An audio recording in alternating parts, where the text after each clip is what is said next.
जी अवैस लगारी साहब, अल्लाह करे कि जो शहबाज शरीफ साहब की जो डिप्लोमेसी चल रही है, सऊदी अरब गए, कतर गए, अब वो उसके बाद तुर्की भी जाएंगे। फील्ड मार्शल आसिम मुनीर साहब ईरान गए और वहाँ पे उन्होंने उनके आला हुकाम से बातचीत की। उनका अमरीकियों के साथ भी रब्ता है, वो एक ब्रिज का किरदार अदा कर रहे हैं अमरीका और ईरान के दरमियान। अगर अगले हफ्ते इस्लामाबाद में दोबारा मुज़ाकरात का दूसरा राउंड होता है और कोई एग्रीमेंट हो जाता है, कोई अच्छी खबर आ जाती है, कम से कम आबनाए हुरमुज़ खुल जाती है, उसके कितने दिन बाद तक लोड शेडिंग भी खत्म हो जाएगी? ये 5 दिन के अंदर गैस इधर पहुंचना शुरू हो जाएगी। 5 दिन लगते हैं। जैसी स्ट्रेट ऑफ हॉर्मूज के अंदर सेफ इनफ पैसेज कतर की गैस को मिलता है, वो आज भी कुछ हद तक कुछ हमारे कार्गोज वगैरह कुछ शिप्स को अलाउ उन्होंने किया हुआ है।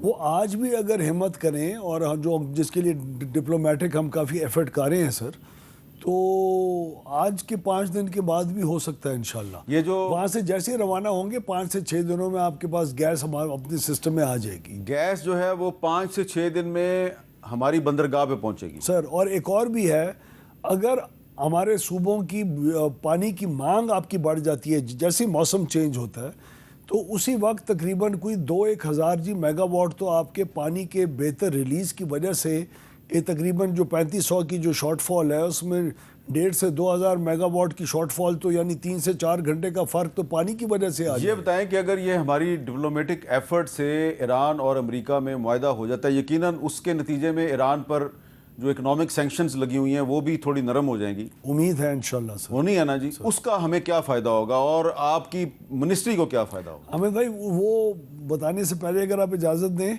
मैंने उस दिन ये बात जी काबीना में भी कही, हर एक हम लोग सब, और ये हक भी था, प्राइम मिनिस्टर साहब और फील्ड मार्शल साहब और डिप्टी प्राइम मिनिस्टर को बहुत अप्रिशिएट कर रहे थे।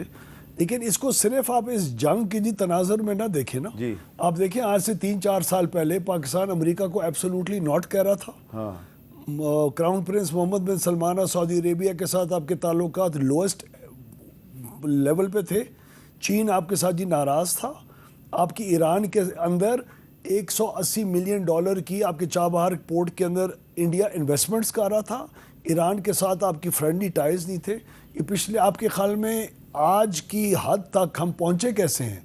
3 साल में फील्ड मार्शल और प्राइम मिनिस्टर साहब ने और हमारी डिप्लोमेसी ने पाकिस्तान की साख बहाल की। अगर साख ही बहाल ना होती इन 3 सालों में, क्या अमेरिका की बात कोई ईरान या सऊदी अरेबिया या अमेरिका मान रहे होते? क्या हम पाकिस्तान के ऊपर ट्रस्ट कर रहे होते कि वो ये रोल प्ले कर सकता? तो ये सिर्फ इस जंग के दौरान डिप्लोमेसी नहीं है, ये पिछले 3 साल की एक बहुत मेहनत हुई है हमारी एज ए नेशन, जिसने इस पोजीशन में पाकिस्तान को और प्राइम मिनिस्टर को और फील्ड मार्शल को इस पोजीशन में लाए हैं कि एक दूसरा हर पार्टी उनके ऊपर ट्रस्ट कर रही है।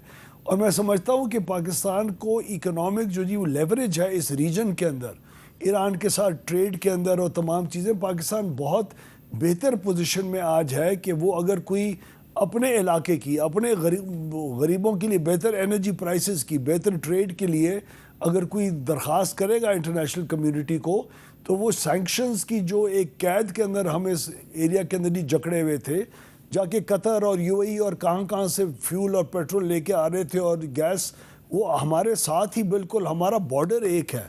1 फुट इस तरफ ईरान है, 1 फुट उस तरफ पाकिस्तान है। तो मेरे ख्याल में इसके बहुत मेजर एडवांटेजेस आपको इकोनॉमिकली अगले चंद सालों में पाकिस्तान की इकोनॉमी को एक बहुत बड़ा बूस्ट मिल सकता है। बहुत बहुत शुक्रिया। अवैस लगारी साहब हमसे गुफ्तगू कर रहे थे। हम दुआ करते हैं कि पाकिस्तान की सफारती कोशिशें कामयाब हो जाएं, ईरान और अमेरिका के दरमियान इस्लामाबाद में एक अमन मुआहदा हो जाए और उसके जो बहुत से फ़ायदे हैं पाकिस्तान को और पूरी दुनिया को, उनमें से एक छोटा सा फ़ायदा ये भी है कि ये जो लोड शेडिंग का अजाब शुरू हुआ है पिछले कुछ दिनों से, लोग बहुत तंग हैं। अवैस लगारी साहब ने बताया है कि कतर से जब गैस आनी शुरू हो जाएगी तो उस गैस के पाकिस्तान पहुंचने के 4-5 दिन के अंदर अंदर लोड शेडिंग ख़त्म हो जाएगी। अगर ख़त्म ना हुई तो फिर अवैस लगारी साहब को दोबारा ज़हमत देंगे।